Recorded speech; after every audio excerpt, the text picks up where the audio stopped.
menyebutkan bahwa Allah yang akan membalasnya langsung, kata beliau li'a'dhami ajri, karena besarnya pahala, besarnya balasan dari Allah bagi orang-orang yang berpuasa tersebut.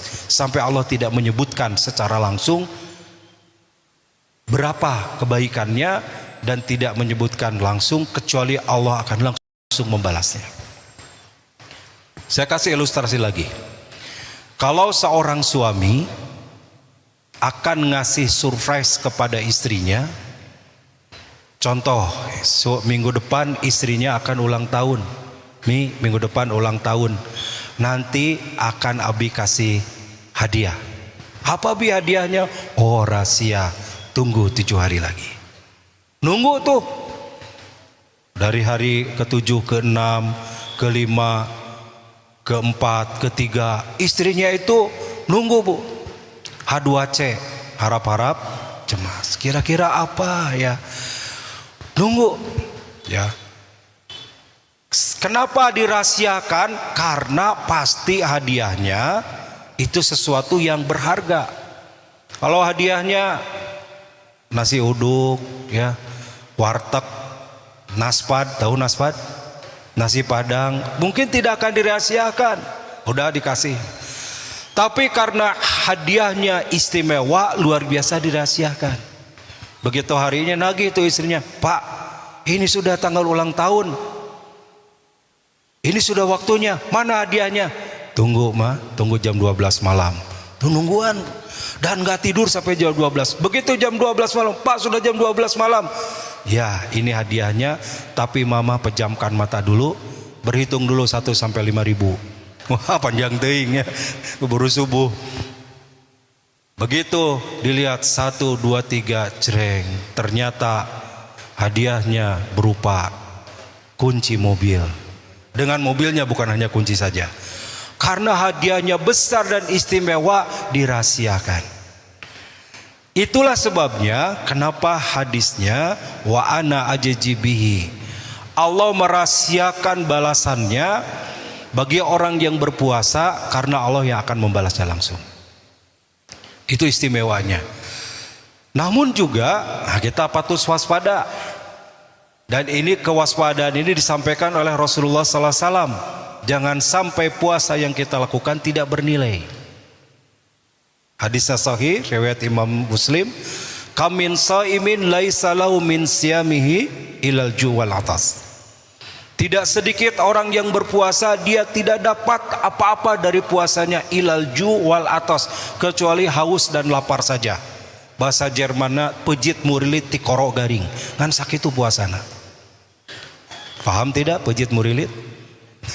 Enggak ya, enggak apa-apa. Tanya terjemahannya tadi, haus dan lapar. Kenapa hanya dapat haus dan lapar saja, tidak dapat pahala dan tidak dapat balasan? Karena ternyata dia tidak mampu meninggalkan dari apa yang dilarang oleh Allah, yang bisa menghilangkan pahala puasa. Jadi tidak membatalkan puasanya, tapi menghilangkan pahala puasa. Dalam hadis riwayat Imam Ahmad, Rasul merinci ada 5. Khamsun muttarat, 5 yang membatalkan. Di sini bukan batal puasanya, karena tidak makan, tidak minum, tidak hubungan suami istri di siang hari, tapi bisa membatalkan dan menghilangkan pahala puasa kita. Apa yang 5 itu? 1, Rasul menyebutkan al-kadzib, artinya berdusta. Berdusta saat berpuasa menghilangkan pahala puasa. Tentu ini juga tidak boleh dilakukan ketika tidak puasa. Saat puasa apalagi menghilangkan pahala puasa. Yang kedua, wal ghibah, bergibah, menggunjing, bergosip, membicarakan keburukan orang lain. Itu yang kedua, menghilangkan pahala puasa. Yang ketiga, wan namimah. Namimah itu mengadu domba. Bahasa Sundana nyebarkeun tales atel. Apa bahasa Indonesianya? Bukan menyebarkan talas gatal ya. Bahasa Indonesia tadi mengadu domba. Yang keenam, wal yaminul kadzib, berjanji atau bersumpah palsu. Yang keempat dan yang kelima, su'un nadhari, tidak bisa mengendalikan pandangan. Kalau dirangkum 5 ini, 4 terkait lisan, 1 terkait pandangan. Tapi bisa jadi amal lain banyak, perbuatan lain banyak yang itu bisa menghilangkan pahala puasa kita. Maka selain kita menjaga dari yang membatalkan, maka kita harus menjaga dari yang merusak pahala puasa kita. Paling tidak 5 tadi yang secara spesifik Rasul sebutkan, dan masih banyak lagi ya. Sehingga bagaimana para ulama menjaga dan memartikan keutamaan puasa ini. Jangankan yang dosa, yang maksiat, yang sia-sia saja harus dihindari.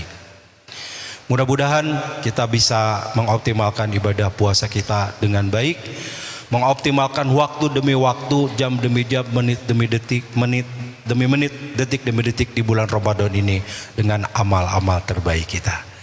Demikian waktu saya sampai jam 8.15, sudah waktunya kita mendengarkan ilmu dari guru kita Agim. Terima kasih dan mohon maaf. Aqulu qouli hadza wa astaghfirullah li wa lakum. Assalamualaikum warahmatullahi wabarakatuh.